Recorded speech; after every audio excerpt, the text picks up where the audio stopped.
Stalinium is regarded as an overpowered metal that is used as a reason for shells from other nations not penetrating the Soviet tanks.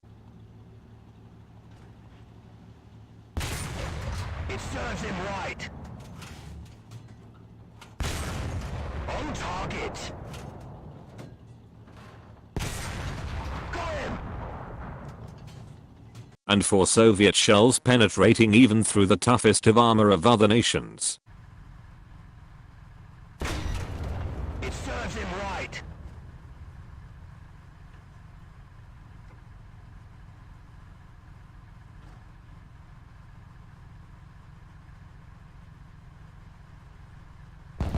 Got it. It's good! In the video I will explain what Stalinium is and how it is created.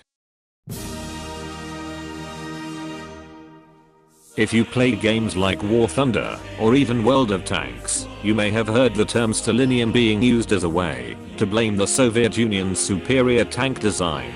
Stalinium is a very dense metal and also a very durable metal. These factors lead to a very strong tank.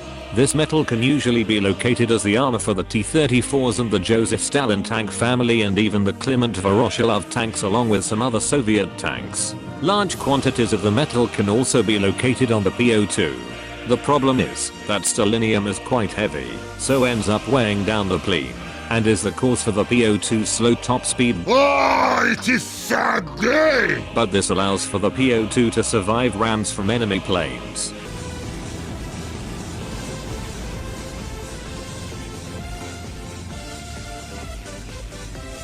However, due to the tanks and planes being powered by vodka, they are able to produce a reasonable speed even with Stalinium as the tank armor. Stalinium is also used to make the shells for the Soviet Union's tanks and planes. The metal, when launched at high speeds, can go right through inferior metals produced by capitalists. So Stalinium is a very strong metal that can bounce and absorb shells from other nations, as well as making a very penetrating shell that can go through even the toughest of armor made by other nations. It's good! After extensive research, I have found lots of different ways to make Stalinium. Some believe Stalin himself melted communite and zirconium together to produce Stalinium.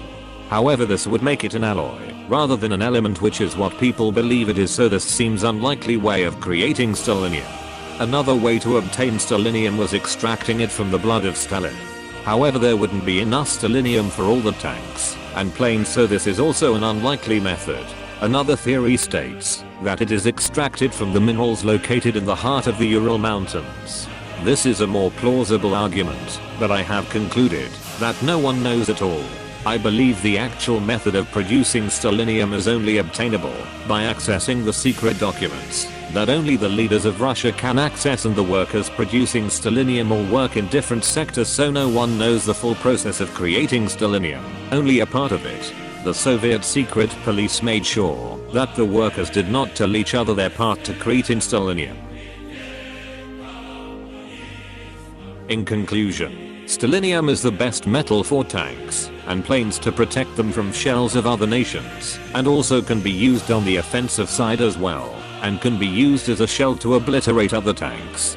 This very metal makes the Soviet Union a high-performing nation compared to the other nations in War Thunder.